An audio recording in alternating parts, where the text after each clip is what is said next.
Le Conseil économique, social, environnemental et culturel a débuté aujourd'hui sa 7e session, une session principalement consacrée au secteur minier. La cérémonie d'ouverture présidée par le Premier ministre a enregistré la présence de plusieurs personnalités, dont le président du Conseil économique et social de la Grèce. Bientôt un visa unique pour les pays de l'AES. L'objectif est de faciliter les mouvements des détenteurs de ce visa dans l'espace AES. Les experts des 3 pays réunis à Bamako ont adopté un modèle qu'ils vont soumettre au ministre en charge de la sécurité. La ville de Ségou s'apprête à accueillir des délégations officielles du Burkina, du Niger et du Mali. C'est dans le cadre de la semaine de l'AES en marge du festival Ségou Art. La ville est déjà parée aux couleurs des 3 pays. La cité des Balanzans sous les projecteurs de nos envoyés spéciaux à suivre. Dans la chronique santé, nous vous parlerons du goitre. C'est une maladie de la glande thyroïde qui se manifeste différemment et peut agir sur le corps. Nous verrons ce qui provoque cette maladie et comment la traiter. Bonsoir, bienvenue dans ce 20h, premier lundi du mois de février. À Koulouba, ce matin, c'était la grande cérémonie aux couleurs, en présence du chef de l'État et l'ensemble de ses collaborateurs. Il s'agit pour le chef suprême des armées et ses collaborateurs de rappeler les valeurs fondamentales du Mali. La montée des couleurs a été instituée en 2021 par le président de la transition, général d'armée Assimi Goïta. Elle s'inscrit dans le cadre de l'impulsion d'une dynamique citoyenne et d'une prise de conscience collective des enjeux du moment.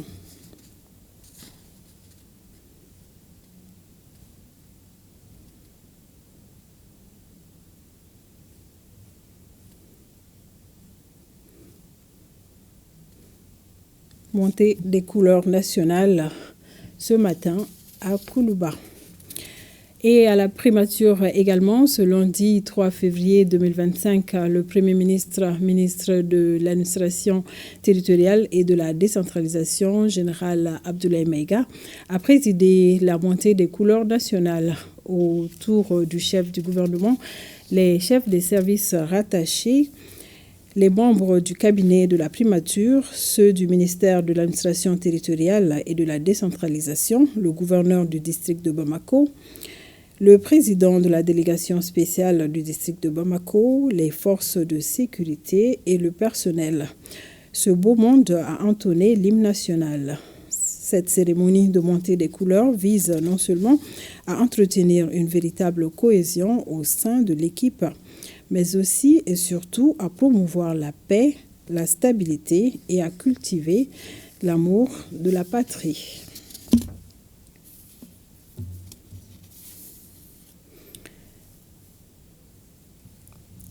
Ce lundi 3 février, à la primature.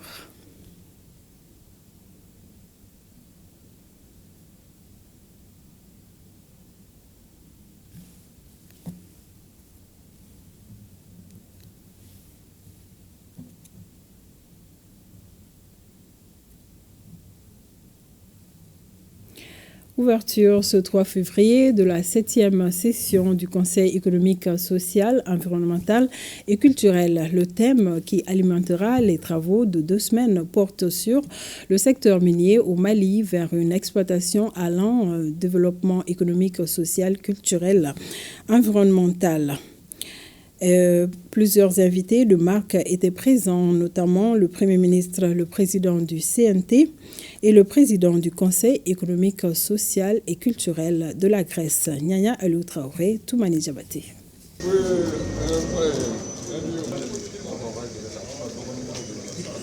La solennité du moment rime parfaitement avec la portée de l'événement. Nous sommes au Conseil économique, social, environnemental et culturel où s'ouvre la 7e session ordinaire de sa 6e mandature. Permettez-moi tout d'abord d'exprimer ma gratitude à toutes les hautes autorités présentes en ces lieux précis aujourd'hui. En particulier à M. le Premier ministre, dont la présence témoigne de l'ambition soutenue l'attention soutenue que le gouvernement accorde à nos travaux. Les institutions de la République sont présentes à la cérémonie, ainsi que des amis du Mali pour témoigner de leur attachement aux relations existantes entre nos deux nations. Le président Yacouba Katile a invité son homologue grec pour symboliser cette détermination du Mali à faire face aux différents défis mondiaux de l'heure. Je tiens à adresser une reconnaissance particulière à nos invités d'honneur. Votre présence ici incarne des liens solides et fructueux que nous avons en partage au sein de l'ICCS. Cette plateforme qui nous unit autour des visions et d'ambitions communes demeure un cadre essentiel de réflexion et d'action concertée face aux défis mondiaux. Nous sommes ravis de constater aujourd'hui que l'amitié et la solidarité entre le peuple grec et le peuple du Mali est une réalité, s'exprime ici et elle avance sur des bases stables. Je vois un pays qui avance avec stabilité. Je vois un pays où des perspectives sont énormes. Ce que je constate et que je vous dis, je vais le faire avancer au niveau du gouvernement de mon pays, également aux organes de l'Union européenne. Et nous sommes satisfaits de la vitalité du peuple de Mali. La participation du siège de Mali au forum de l'ICCS lui permet de mieux anticiper les tendances économiques et sociales mondiales. Le Conseil économique et social de la Grèce, un des plus expérimentés en Europe, peut fournir un accompagnement stratégique sur la structuration des institutions et le mécanisme de la concertation sociale. Et moi, je ne peux que soutenir cette initiative, comme tout autre que le siège de Mali va entreprendre avec d'autres CES membres de l'ICCS dans le monde. Le secteur minier au Mali vers une exploitation alliant développement économique, social, culturel et la préservation de l'environnement est le thème retenu pour les travaux de cette 7e session ordinaire. Les potentiels miniers au Mali constituent une opportunité immense, mais également une responsabilité majeure. Il est essentiel de concilier croissance économique, équité sociale et respect des normes environnementales et culturelles pour garantir un développement durable et inclusif. Je suis convaincu que cette session ordinaire marquera une étape importante dans la réflexion sur les défis et opportunités liés au secteur minier au Mali. Ensemble, nous devons œuvrer pour que ce secteur soit un levier de développement intégré et résilient et respectueux des valeurs et des priorités de notre nation. D'autres sous-thèmes seront traités au cours de la session de 2 semaines.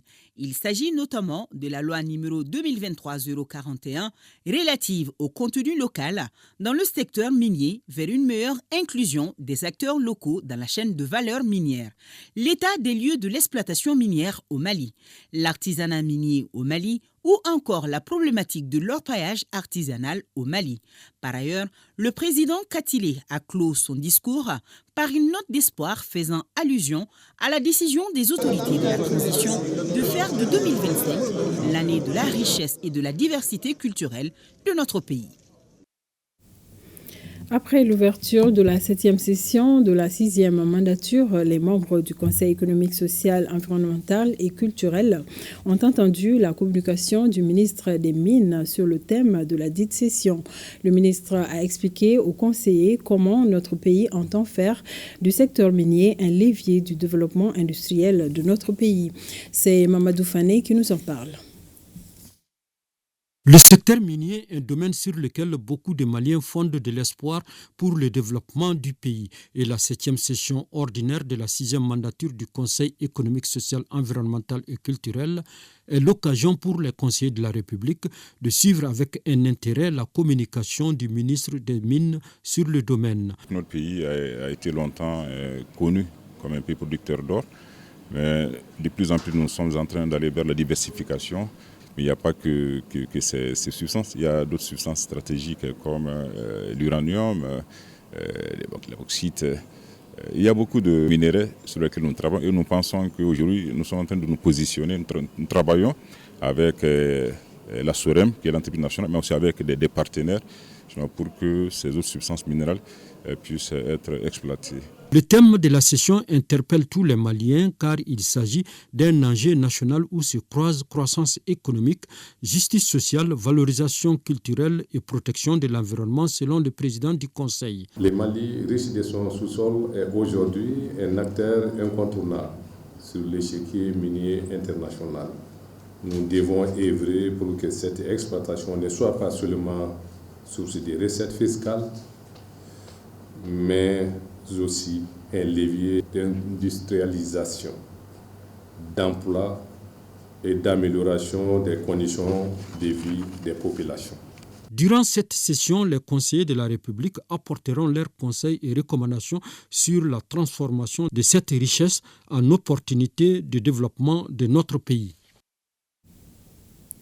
Parlons également de la tenue de la première session ordinaire de l'Autorité de protection des données à caractère personnel au titre de 2025. Une session qui coïncide avec les 10 ans de la structure au service des populations. Pendant 10 jours, il s'agira donc pour les commissaires et cadres de la structure non seulement d'examiner plus de 600 dossiers, mais aussi de faire le bilan des 10 années de la structure, d'identifier les défis. Boubacar Bablé-Touré pour plus de précision. Dans un monde de plus en plus marqué par l'utilisation accrue des nouvelles technologies, la protection de la vie privée et la sécurisation des données personnelles s'avèrent plus que nécessaires. Un combat que l'autorité des données à caractère personnel mène depuis sa création. Que de chemin parcouru par cette structure au service des citoyens qui fête ses 10 ans. Une date choisie par les responsables pour tenir sa toute première session ordinaire au titre de 2025. Session au cours de laquelle ils auront à examiner plus de 633 dossiers.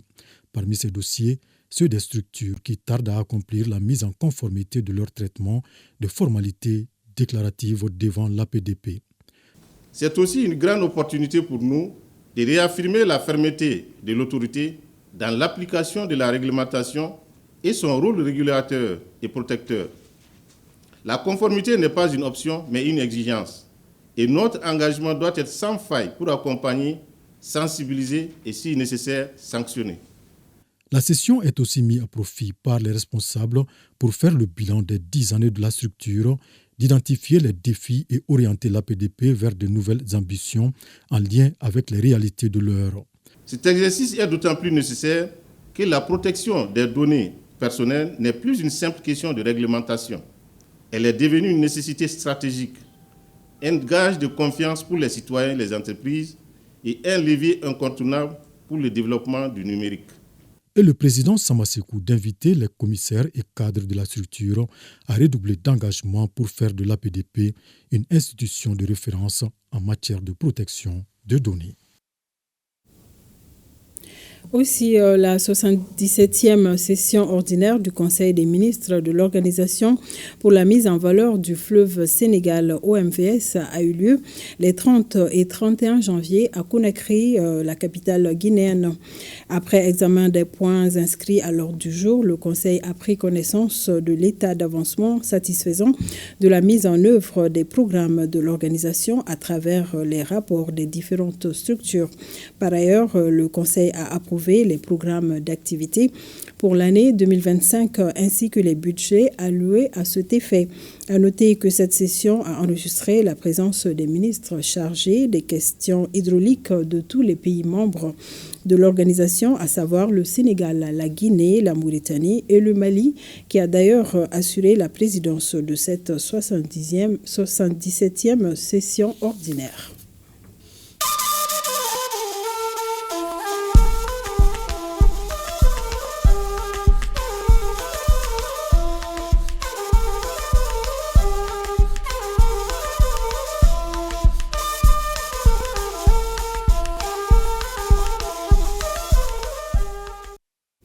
Et nous sommes à Bamako fin hier de la réunion des experts sur la conception et l'instauration d'un visa unique AES pour l'entrée des étrangers dans l'espace. Dénommé Visa Liptako, l'objectif est de faciliter les mouvements des détenteurs de ce visa dans l'espace AES. Les experts des 3 pays réunis à Bamako ont adopté un modèle qu'ils vont soumettre au ministre en charge de la sécurité. Les détails avec Alousseyni Touré. Pas encore de spécimens exhibés devant la presse, mais le visa Liptako a bien été conceptualisé et adopté par les experts des 3 pays réunis depuis 48 heures dans la capitale malienne. Ce visa, également disponible sur une plateforme e-visa Liptako, sera présenté aux 3 ministres de tutelle qui devront l'adopter définitivement. Les résultats de vos travaux dont j'ai pu prendre connaissance sont fort appréciables. Je note avec beaucoup de satisfaction et de fierté vos conclusions portant, entre autres, sur la mise en place d'une plateforme e-visa Liptako, projet de vignette ou sticker Liptako avec les spécifications techniques et l'élaboration d'une feuille de route assortie de recommandations. Mesdames et messieurs, quel que soit le contexte du moment, nous ne perdons jamais de vue que le Sahélien est un peuple d'action, un peuple en mouvement, un peuple explorateur des possibilités et des potentialités que lui offre le monde qui l'entoure. Loin d'être un moyen de réciprocité en réponse aux pays qui exigent des visas pour l'entrée de nos ressortissants dans leur espace, le visa Liptako sera un moyen de conforter nos visiteurs et leur offrir l'accueil traditionnel sahélien. Le travail collégial des experts, désormais habitués à cet exercice, est une preuve supplémentaire de la marche en avant de l'AES vers des objectifs plus poussés. Je suis convaincu que les autorités qui nous ont mis en mission seront appréciées à sa juste valeur les résultats de nos travaux qu'ils auront la responsabilité historique de valider. Comme vous pouvez vous en douter, notre champ d'investigation est vaste, complexe et porte sur le sceau de l'urgence. Cette rencontre s'inscrit dans la dynamique des concertations régulières entre autorités des pays membres de la Confédération dans le cadre de la construction d'un espace viable, sécurisé et prospère. Le Mali, le Burkina Faso et le Niger, 3 pays intimement liés par l'histoire, se donnent rendez-vous à Ségou pour la semaine de la fraternité de la Confédération des États du Sahel. Ce grand rendez-vous culturel s'ouvre demain à Ségou et se poursuivra jusqu'au 9 février 2025. Les délégations des pays invités sont déjà sur place dans la cité des Balanzans pour magnifier cet événement grandeur nature. Les enjeux de cette semaine de la fraternité de l'AES avec Ramata Konaté et Cheikh Tangara. Ségou, la capitale culturelle du Mali, du Burkina Faso et du Niger, du 3 au 9 février 2025. C'est à la faveur de la semaine de la fraternité de la Confédération des États du Sahel.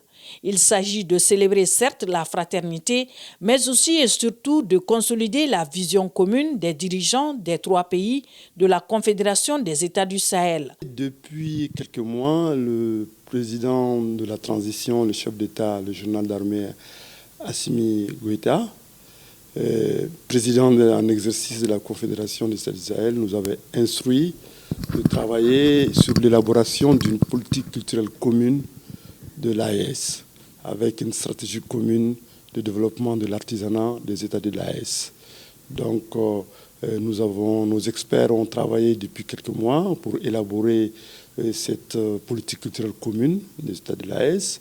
Et donc, la dernière étape, qui est la validation de cette stratégie, a coïncidé avec l'avènement de Ségou Art Festival sur le Niger.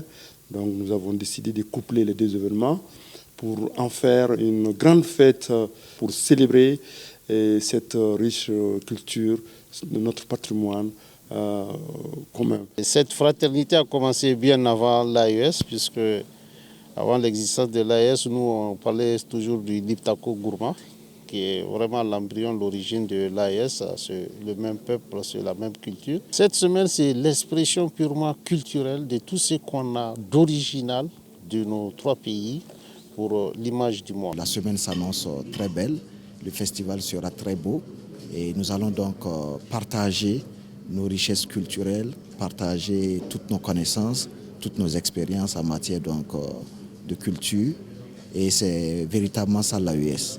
Et les autorités de la Confédération des États du Sahel voient grand en cette semaine de la fraternité entre les 3 pays. Nous espérons fortement que cette semaine, après une semaine d'échange, de partage, de communion, non seulement nous allons sortir avec une politique culturelle commune validée par les 3 ministres de la culture, mais aussi une stratégie de développement sur les 5-10 ans à venir de l'artisanat de notre espace. Le président de la transition, en annonçant l'année de la culture, a bien dit qu'il faut promouvoir les talents du Mali. Mais avec cette rencontre, il propose à ses pairs d'élargir cette année de la culture à l'ensemble de la Confédération. Avec comme thème 3 États souverains, un destin commun, un avenir prospère, on s'attend cette semaine à des activités riches et variées comme la nuit de l'AES, le colloque sur la construction d'un État confédéral au Sahel, enjeux et perspectives, des rencontres communautaires autour de la gastronomie et de l'artisanat des 3 pays, Mali, Niger, Burkina Faso, la soirée de la diversité culturelle. Et la capitale des Balanzans, avec son hospitalité légendaire, ouvre grandement ses portes à ces milliers de frères et sœurs de la Confédération des États du Sahel et plusieurs autres invités de marque venus d'autres horizons. L'importance de cette semaine, c'est la cohésion. Parce que se frotter pendant une semaine, ça va permettre à tout un chacun de voir comment la culture de l'autre se dirige. Quelqu'un qui quitte le Burkina ou le Niger, qui n'a jamais été au Mali, et les Maliens qui n'ont jamais été au Burkina ni au Niger, qui vont se réunir ici pendant une semaine qu'on va essayer de parler de gauche à droite. Même en voyant en ville, tu sais que vraiment tout le monde est content déjà. Donc vraiment, ça va être une réussite. La fête promet d'être belle avec cette semaine couplée au festival sur le Niger qui draine des milliers de participants venus du Mali et d'ailleurs. Nous restons à Ségou. La ville est parée aux couleurs des 3 pays de l'AES. Les drapeaux arborent les grandes artères. La cité des Balanzans fait donc peau neuve. L'une de nos équipes de reportage dirigée par Awadit Makamara a fait un tour dans la ville.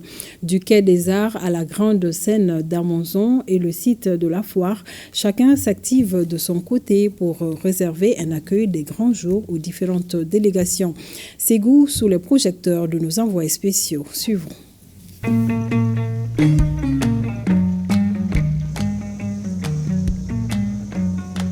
Ségou Art est un événement majeur qui attire des milliers de visiteurs nationaux et internationaux.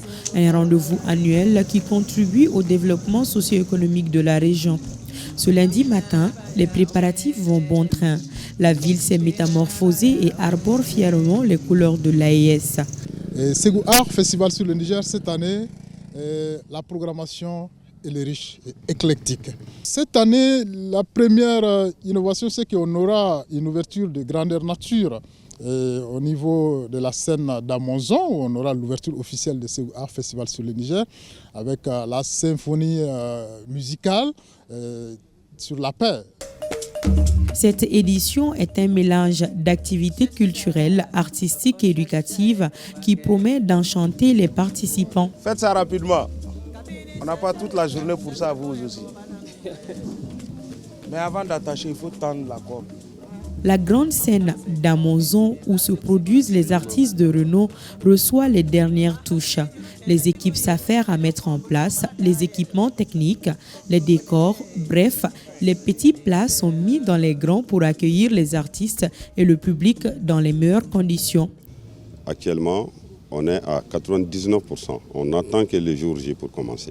Et cette année, on doit s'entendre à beaucoup de manifestations. Un peu plus loin, au quai des Arts, les stands des différents partenaires et exposants commencent également à prendre forme. Ils offrent aussi un véritable espace d'animation et de découverte pour les festivaliers. Nous sommes actuellement à la phase de l'installation des exposants qui nous viennent de plus de 40 pays d'Afrique et d'ailleurs. Depuis 2 jours, les exposants commencent à s'installer tout doucement dans leurs stands. Et nous avons en tout 250 stands ordinaires qui sont des stands de 9 mètres carrés et 52 stands VIP qui sont de 15 à 18 mètres carrés. Bienvenue au stand AES. Ce stand sera une vitrine de la richesse culturelle et de l'engagement de l'Alliance en faveur du développement et de la coopération régionale. Ce stand, vous allez voir, c'est les 3 pays. C'est une exposition intégrée où les produits du Burkina ou du Mali ou du Niger se retrouvent partout. Donc pour monter cette unité, cette union que nous voulons faire au niveau de l'AES, on veut le matérialiser par notre stand. Dans ce stand, d'abord, pour vous dire que cette année, on a mis le focus sur l'artisanat Touareg. les Touaregs étant le peuple commun à tous les 3 pays. La cité des Balanzans est dans une effervescence palpable. Chacun se prépare à accueillir les nombreux invités et touristes. Nous attendons les festivals avec beaucoup d'enthousiasme, surtout avec la dimension AES cette année. Pendant la période, j'arrive à bien vendre.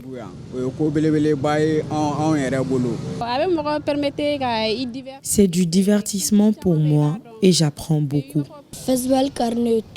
J'adore le festival.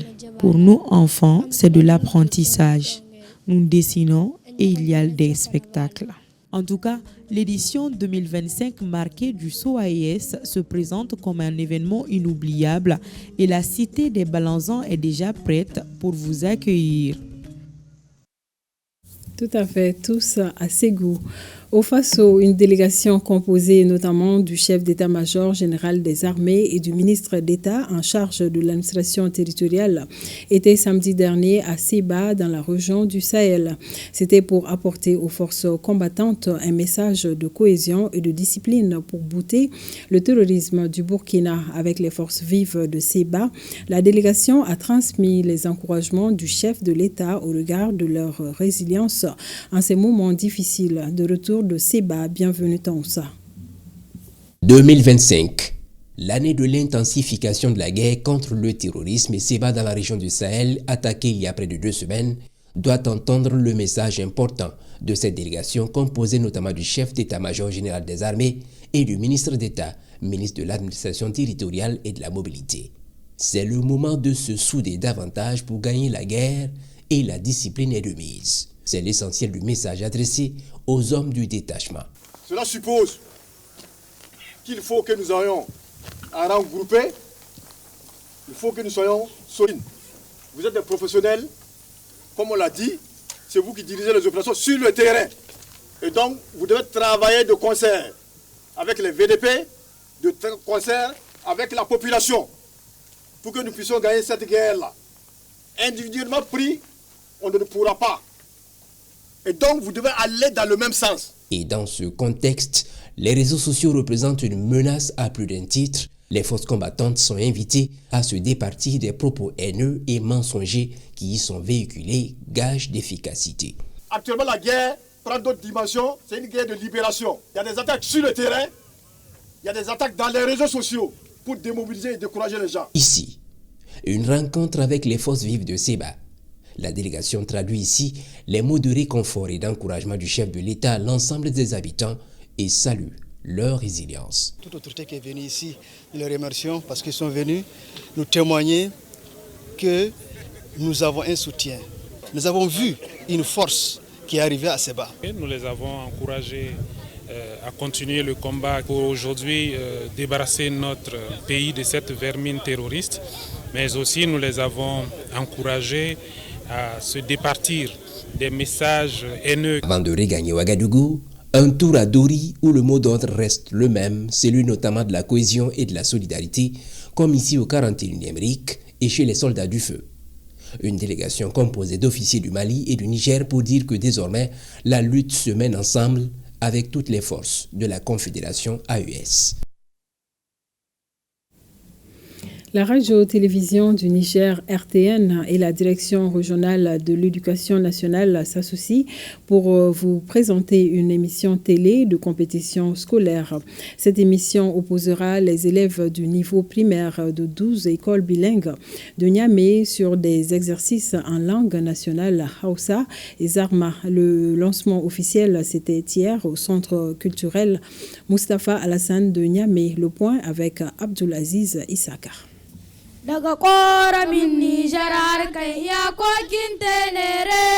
C'est l'hymne national en langue Hausa qui a donné le ton à cette cérémonie qui marque le lancement officiel de l'émission télé dénommée Les Impatables, un programme qui sera diffusé sur la radio et télévision du Niger et qui mettra en compétition pendant 14 semaines les élèves des écoles primaires bilingues de la région de Niamey. Durant ce championnat, des élèves issus de 12 écoles bilingues, 6 en Hausa et 6 en Zarma de notre région, vont rivaliser d'ardeur et de créativité en poésie, en lecture et épelle-moi pour décrocher les meilleurs classements. Chaque école présentera 5 candidats parmi lesquels 3 vont compétir selon les options ci-dessus énoncées. Ce championnat se veut donc un espace de convivialité et d'enrichissement mutuel. Cet événement qui sera régulièrement diffusé à la télévision nationale constituera sans nul doute un rendez-vous à ne pas manquer. À travers cette compétition, les projecteurs seront braqués sur le travail que les écoles bilingues font dans la transmission du savoir en langue nationale, levier de développement inclusif.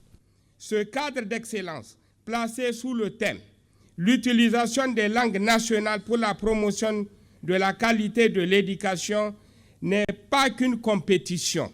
C'est un acte de résistance culturelle, un hommage à notre identité et une promesse d'avenir pour nos enfants. Cette initiative vient ainsi apporter un peu plus d'eau au moulin de la matérialisation des ambitions des plus hautes autorités du pays en matière de valorisation des valeurs culturelles et de promotion de nos langues nationales. À l'UNICEF, nous croyons fermement que chaque enfant a le droit d'apprendre et de s'épanouir dans un environnement qui valorise son potentiel. Et c'est pourquoi nous soutenons cette initiative. Aujourd'hui, nous avons la possibilité, les CNSP nous ont donné la possibilité de promouvoir nos langues nationales. C'est une occasion à saisir. C'est à nous de concrétiser tout cela. C'est pour dire, Madame la Ministre, personnellement et profondément, je soutiens la promotion des langues nationales. C'est donc réjoui de la mobilisation et l'engagement de tous ses partenaires à accompagner la refondation de l'école nigérienne que la ministre de l'Éducation nationale, de l'alphabétisation, de l'enseignement professionnel et de la promotion des langues nationales a procédé au lancement officiel des enregistrements. Ce championnat inter-école bilingue s'inscrit donc dans la dynamique globale de la promotion de nos langues nationales et de leur utilisation en vue d'améliorer la qualité des enseignements-apprentissages. C'est alors parti pour 14 semaines de compétition.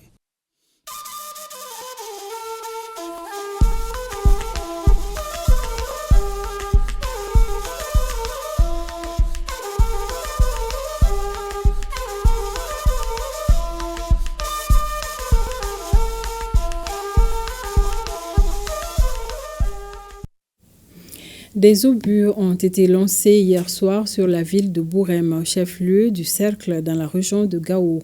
Ces engins ont fait des blessés qui ont aussitôt été évacués à l'hôpital régional de Gao pour une meilleure prise en charge. Le directeur du cabinet du gouverneur de la région, à la tête d'une forte délégation, était à leur chevet pour notifier le soutien des plus hautes autorités de notre pays. On en sait plus avec Aliou Idrissa Mega. Des mouvements ce matin dans la cour de l'hôpital Angadumbu Moulay Touré de Gao. Devant les services d'urgence, on aperçoit des attroupements. Et dans la foule, c'est bien le directeur de cabinet du gouverneur de la région de Gao qu'on voit à la tête d'une forte délégation. Il est venu, au nom des plus hautes autorités, s'enquérir des conditions de prise en charge des victimes des obus tombés ce dimanche 2 février 2025 dans la ville de Bourem. Des tirs d'obus dans la ville de Bourem, où il y a eu des blessés. Nous sommes venus ce matin pour voir l'état de ces malades-là. Il n'y a pas de perte en vie humaine. Ceux qui sont là aussi, au lit des médecins, et à notre constat, effectivement, il n'y a pas d'inquiétude en ce qui concerne leur vie. Le directeur de l'hôpital et l'ensemble de ce personnel, tout le monde est engagé avec le CICR. Vraiment qui sont déterminés avec tous les moyens qu'il faut. Les blessés évacués à l'hôpital de Gao sont au nombre de 16, dont 12 cas graves. On a la logistique roulante qui est allée chercher les blessés, quand bien même certains ont déjà quitté. Donc les cas rouges, c'est à partir de 22h que les cas qui sont en danger sont arrivés. Mais Dieu merci, il n'y a pas de souci. 3 ont déjà été pris en charge au bloc et 2 sont aux jaunes qui sont en attente d'un moment à l'autre. On va les faire rentrer au bloc. Donc il n'y a pas de souci. Il n'y a pas un blessé qui a un pronostic vital assombri ou bien menacé. Donc tout se porte bien avec l'appui vraiment de l'État et de son partenaire CICR. Parmi les 16 blessés figurent 8 enfants qui bénéficient d'une prise en charge à l'hôpital de Gao. Fin à Koutchala de la formation des stagiaires du certificat d'aptitude technique 1 et 2. Les stagiaires, au nombre de 100, devront se battre au sein des groupements tactiques Komi Jose, Kunari et El Hadj Oumartal. Le sécurisme, la sensibilisation sur les dangers des stupéfiants et l'utilisation abusive des réseaux sociaux figurent parmi les modules enseignés, nous dit Brahima Kone et Amadou Dolo.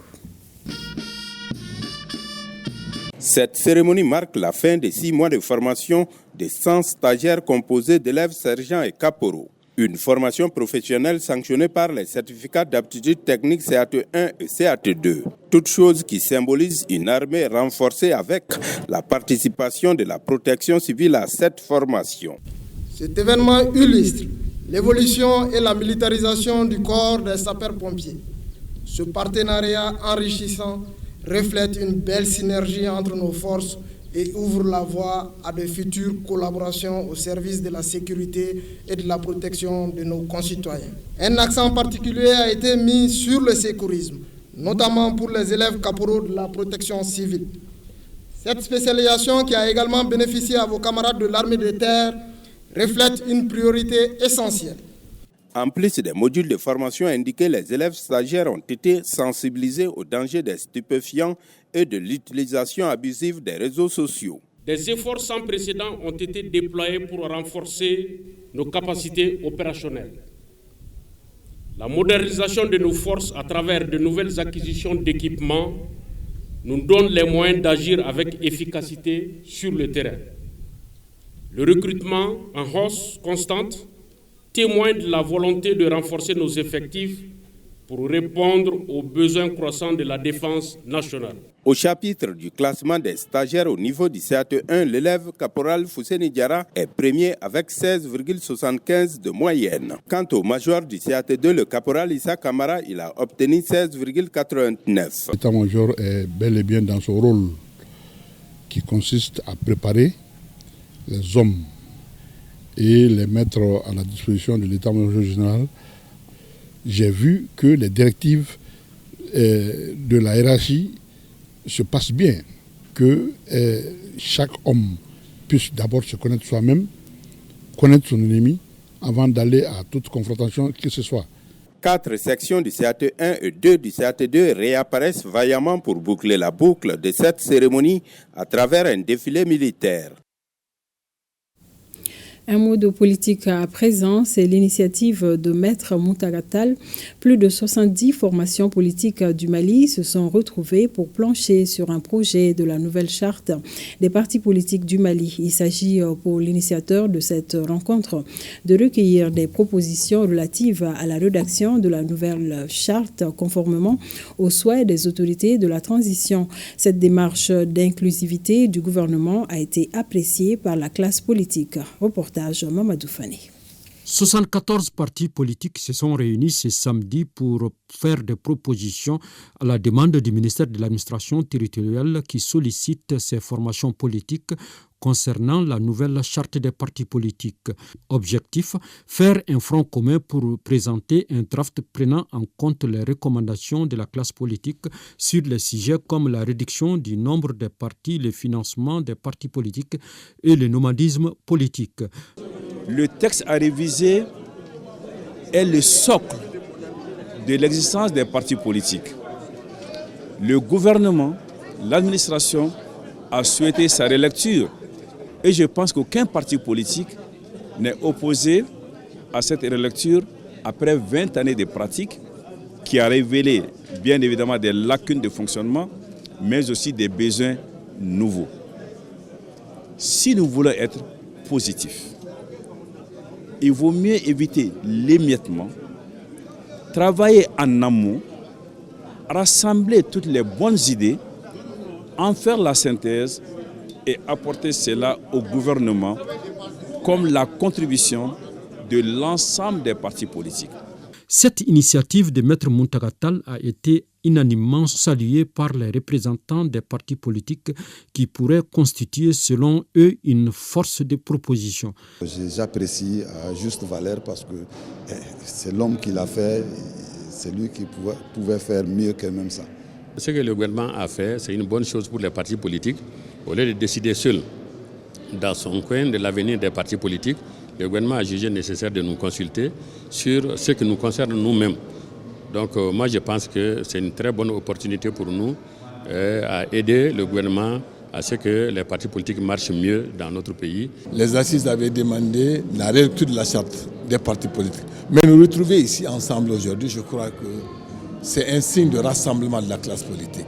À l'issue des échanges, une équipe technique a été mise en place pour faire la synthèse des propositions qui seront amendées par les chefs des partis politiques et les transmettre au gouvernement. Les membres du bureau du Haut Conseil islamique du district de Bamako et les délégués des communes réfléchissent sur le projet du plan d'action quinquennal et le programme annuel de l'organisation islamique du district. Les travaux de réflexion visent à améliorer les documents par des recommandations pour une mise en œuvre collégiale. Daouda Kone pour d'autres détails. Les participants vont passer en revue le projet du plan d'action quinquennal et le programme annuel de l'organisation islamique du district. On a travaillé sur un projet de plan stratégique de 5 ans. Après, on a sur les axes fondamentaux que le bureau exécutif national qui a proposé au statut et règlement. Donc on a travaillé sur ça. Voilà. On a proposé quelque chose. Bon, il y a une commission a été élargie. Tous les membres du bureau dans une réunion extraordinaire donc, pour préparer cette activité-là. Cette rencontre s'inscrit dans le cadre du respect des textes du Haut Conseil islamique du Mali. Cela contribuera à améliorer sa communication dans le secteur islamique dans le district de Bamako. Ce n'est pas un secret pour personne que le milieu religieux actuellement est en ébullition. Les gens, il y a trop d'agitation. Donc cette activité va permettre, surtout ces programmes d'activité qu'on a entendus ce matin, va sans nul doute permettre au bureau du district de Bamako de jouer un grand rôle en ce qui concerne l'apaisement du climat religieux et d'apaiser les esprits. Au terme des échanges, des stratégies seront développées et des recommandations seront formulées en vue d'une mise en œuvre collégiale des propositions issues de cette rencontre. Le mouvement Synergie pour un Mali debout et prospère, Anko Maligneta, a officiellement lancé ses activités le samedi dernier. Mouvement de soutien à la transition et de défense des intérêts supérieurs de la nation, la Synergie pour un Mali debout et prospère est un groupement de jeunes. La Synergie veut contribuer à l'édification du Mali. Boukari Koulibaly et Alkaou Traoré.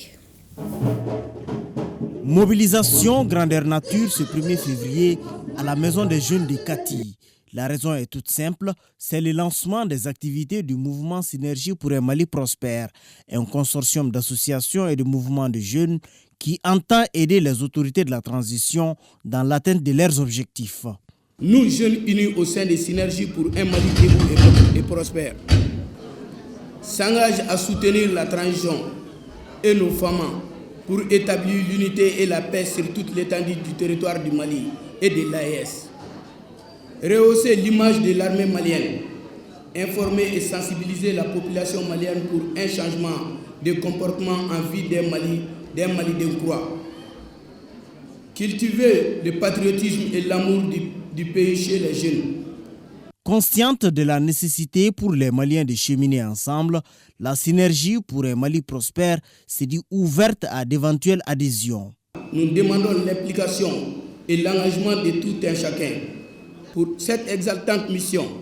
Synergie pour un Mali debout et prospère, Anko Maligneta, est ouvert à toute personne, toute structure, tous mouvements ayant les mêmes objectifs.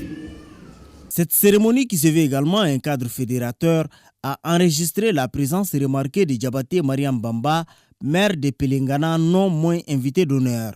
Elle était accompagnée d'une forte délégation venus spécialement de Ségou.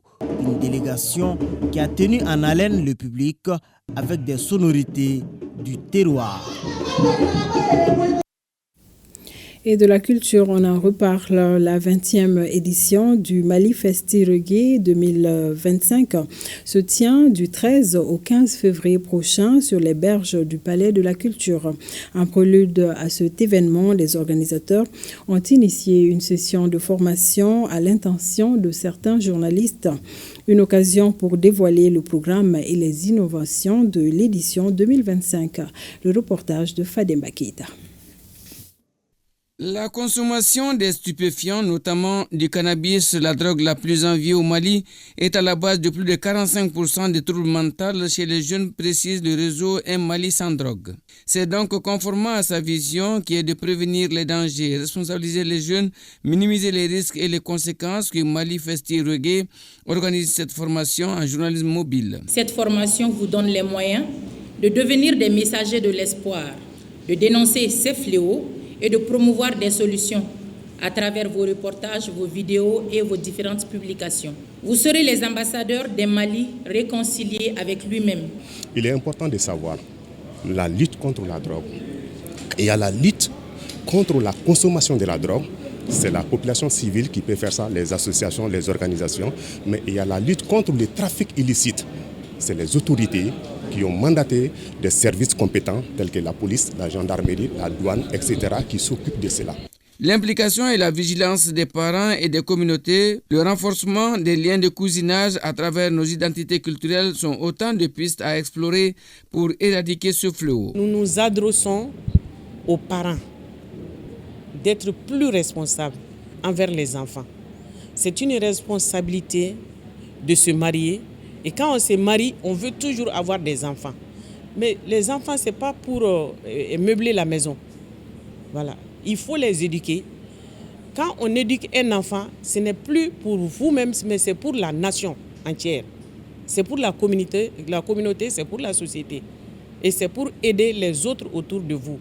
La thématique choisie cette année, la promotion de la paix, de l'unité et de la sensibilisation aux dangers des stupéfiants, témoigne tout simplement de l'urgence d'agir. Cette formation à l'intention des journalistes s'étend du 27 au 31 janvier 2025. Elle est organisée dans le cadre de la 20e édition du festival Mali Festi Reggae, prévu les 13, 14 et 15 février prochains au Palais de la Culture. Le Musée national du Mali a tenu ce matin la 36e session ordinaire de son conseil d'administration. Le budget 2025 de la structure, qui s'élève à un peu plus de 635 millions de francs CFA, a connu une amélioration notoire par rapport à l'année 2024 qui se chiffre à 591 millions de francs CFA, soit une augmentation de 6,91%.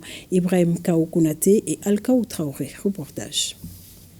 Le Musée national a pour mission de collecter, de conserver et diffuser le patrimoine culturel national. Impacté par la crise multidimensionnelle que traverse notre pays, ces activités ont connu des ralentissements. Malgré ces difficultés, le Musée national a obtenu des résultats encourageants. On a réalisé beaucoup d'expositions, il y a eu des festivals, et on a aussi pu amener beaucoup d'étudiants au Musée national du Mali.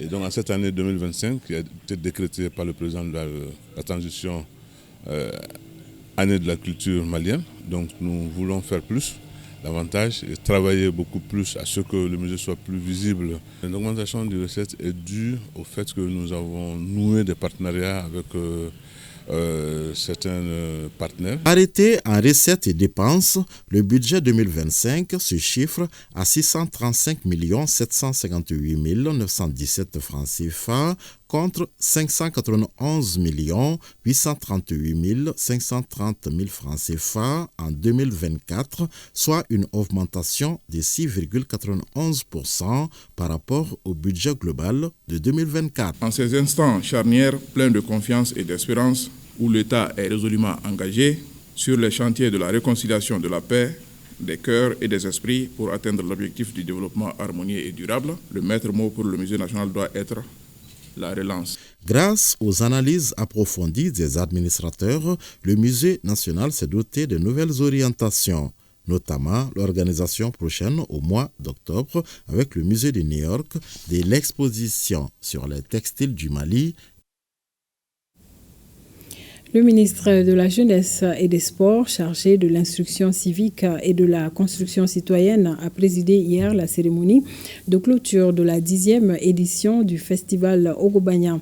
Un moment de rencontre, d'échange culturel et de communication scientifique. Ce 10e Ogobanya a vu la remise de prix honorifiques et c'est l'ORTM qui reçoit le prix de la fidélité.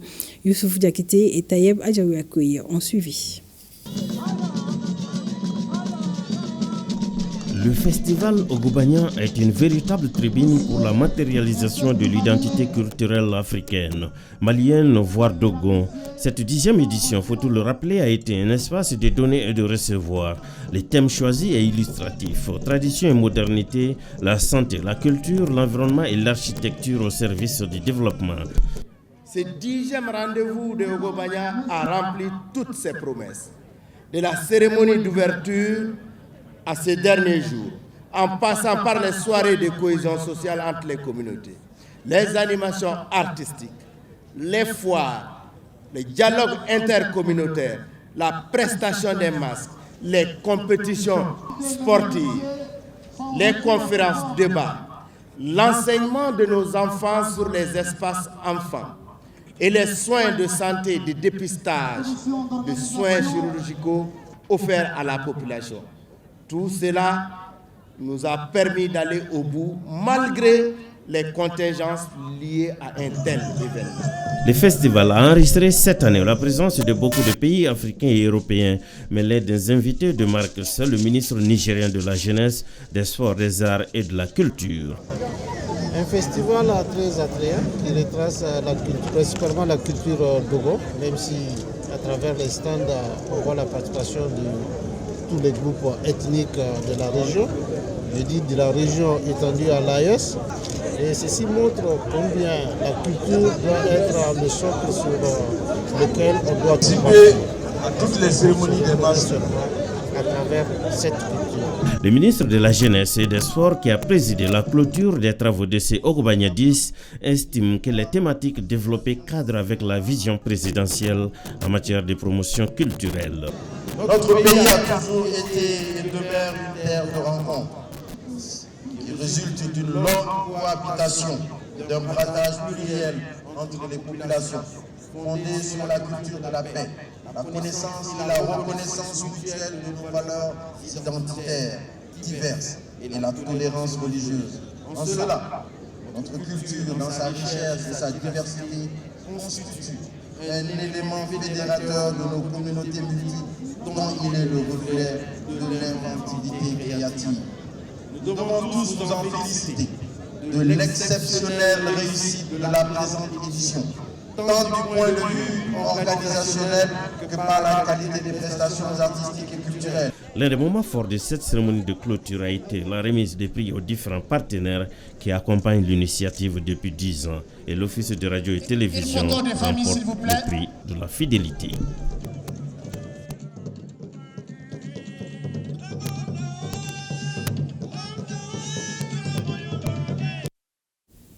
Et félicitations à l'ORTM. Voyons à présent quelques brèves nationales rassemblées ici par Nama Keita.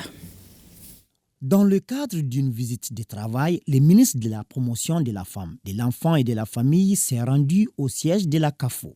L'objectif de ce déplacement était d'échanger avec les responsables de cette fêtière sur les activités phares de son département pour la nouvelle année. Elle a profité pour nous annoncer la tenue des États généraux sur la femme et également la commémoration du 8 mars à Kouchala. Donc elle a sollicité notre accompagnement pour la réussite de ces différents événements. C'est une façon de motiver nos sœurs qui sont dans les régions du Mali. À Bamako ici, les étudiants de l'université privée Boubacar Seye se sont familiarisés avec les missions et le rôle de l'Institut national de prévoyance sociale INPS. C'était à la faveur d'un débat organisé sur le thème l'INPS au service de l'inclusion sociale pour un Mali en paix. L'Institut national de défense sociale, tout comme d'autres OPS, d'autres organismes de défense sociale, ont l'obligation de faire l'éducation à la protection sociale, sinon à la sécurité sociale. Amener l'INPS à travailler pour que ceux qui sont en marge, les vulnérables, qu'ils aient accès aux services sociaux. Que tous les Maliens puissent bénéficier d'un service de l'INPS, qui sortent de la précarité, qu'on lutte contre la vulnérabilité, qu'on lutte contre la précarité.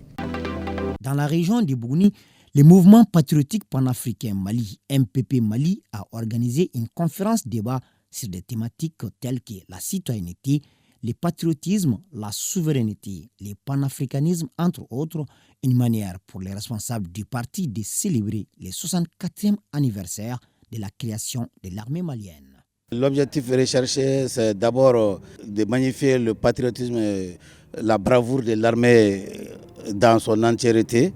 Et aussi, c'est d'accompagner l'armée et d'appeler surtout l'ensemble du peuple malien à se dresser derrière son armée comme un seul homme. En première région, les responsables du mouvement Djekabara de Kaï ont invité les Maliens à plus d'union autour des autorités de la transition afin de renforcer les actions de développement en cours à travers tous les pays. C'était au cours de la rentrée politique du mouvement. Permettez-moi de rendre un hommage mérité aux autorités de la transition avec en sa tête le général d'armée, son Excellence Assimi Goïta, pour l'immense travail de refondation abattu. D'ailleurs, je profite de cette occasion pour inviter les plus hautes autorités à s'investir davantage pour la nationalisation de toutes les mines d'or du Mali. Et enfin, en 5e région, c'est sur le thème « Journalisme sensible au conflit » que la cellule syndicale de l'ORTM Mopti a organisé la 10e édition de sa journée du communicateur. À travers cette initiative, les organisateurs invitent les hommes des médias à se remettre davantage en cause dans l'exercice de leurs fonctions, surtout en période de conflit. La mission du journaliste est une mission binaire. Il exige un compte-rendu au gouvernant et rend compte au gouverné. Dans la réalisation de cette mission, permet aussi d'affirmer que son rôle est transversal dans la gestion de la crise qui sévit dans la région de Mopti. La FELOF, entendue par la Fédération libre des organisations en faveur des personnes vivant avec handicap, a effectué ce mardi une visite à la Maison de l'Espoir. Elle est un centre de rééducation spécialisé. Cette visite s'inscrit dans le cadre de la Journée internationale de l'éducation des personnes handicapées, célébrée chaque 24 janvier. Yara Dambélé était de la visite. Son reportage. Ils sont une trentaine d'enfants à fréquenter la Maison de l'Espoir. C'est un centre qui accueille et s'occupe de la scolarisation ainsi que la rééducation des enfants aux troubles du langage. La Maison de l'Espoir, c'est un centre psychosocio-éducatif qui a été créé en 2019. C'est un centre qui prend en charge toute personne, adulte et enfant, qui ont des problèmes de troubles de langage et de communication. Recevoir la FELOP est pour moi et toute mon équipe une marque de considération et qui nous valorise et qui nous rassure. En cette journée du 24 janvier, journée internationale de l'éducation, la Maison de l'Espoir reçoit la visite de la Fédération libre des organisations en faveur des personnes vivant avec un handicap. Cette journée qui a été institutionnalisée par l'UNESCO, alors nous avons décidé pour l'occasion de venir visiter le centre, la Maison de l'Espoir. On a vu que c'est un centre qui est très bien structuré, géré par un orthophoniste. On a vu que les enfants sont très bien pris en charge, ce qui veut dire que les enfants vont aboutir à une meilleure réadaptation. Ils font un travail fantastique parce que ce centre est né suite aux différentes demandes des parents et pour venir en aide aux enfants qui sont des enfants autistes. La Maison de l'Espoir est une jeune structure qui dispose aujourd'hui de 3 classes à différents niveaux accueillant les déficients en fonction du degré de pathologie. Dans Focus Santé, ce soir, nous allons à la découverte d'une maladie qui affecte la thyroïde, appelée goitre. En fonction des formes, certains goitres sont volumineux et d'autres pas, mais agissent sur le corps comme la perte du poids, la palpitation et j'en passe. Qu'est-ce qui provoque cette maladie et comment la traiter? Des éléments de réponse avec Koumba Sissé et Mamadou Sidibé. Le goitre, souvent considéré comme une maladie honteuse, affecte majoritairement les femmes. À l'hôpital du Mali, plus de 200 patients sont pris en charge par an. Cette maladie touche la thyroïde et la principale cause est la carence en iode dans le corps. D'autres facteurs favorisants existent également. Il faut comprendre qu'est-ce que c'est que la thyroïde, parce que c'est l'organe qui est concerné. C'est une glande endocrine qui se trouve sur la base du cou. Donc le goitre, c'est une augmentation du volume de cette glande. C'est un organe qui utilise beaucoup l'iode pour la synthèse de ses hormones. En cas de carence en iode, l'organe va se mettre à augmenter de volume. Mais aussi, ça peut survenir suite à la consommation de certains aliments qui vont faire une compétition à l'iode, comme les choux, les maniocs, et donc entraîner également aussi l'apparition de goitre. Il y a plusieurs formes de goitre et certains sont même cancéreux. Par rapport à l'agressivité, nous avons le goitre qui est bénin, c'est-à-dire qui n'est pas non cancéreux, et le goitre qui peut être cancéreux. Il y a des goitres qui vont produire peu d'hormones, qu'on appelle les goitres hypothyroïdiens, et les goitres qui vont produire un excès d'hormones qu'on appelle les goitres hyperthyroïdiens. En fonction des formes, certains goitres sont volumineux et d'autres ne prennent pas de volume, mais agissent autrement sur le corps, comme la perte du poids et la palpitation. Le premier symptôme que nous connaissons tous, c'est la grosseur, l'augmentation du volume.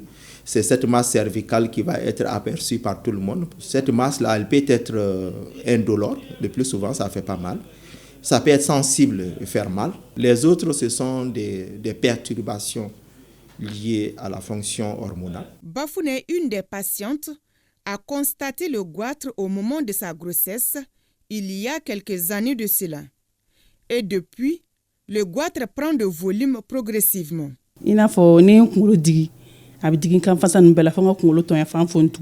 Si je me dresse, je sens des douleurs au niveau de mon cou. Ma poitrine me fait mal aussi. La partie gonflée me gêne souvent. Je suis venue à l'hôpital du Mali et les démarches sont en cours pour l'opération. Le traitement chirurgical, il se fait suivant des critères. Alors on passe à la phase de l'évaluation du patient pour voir si ce patient il peut subir une intervention et préparer éventuellement les patients. Le patient peut sortir en 24-48 heures de l'hôpital après une hospitalisation.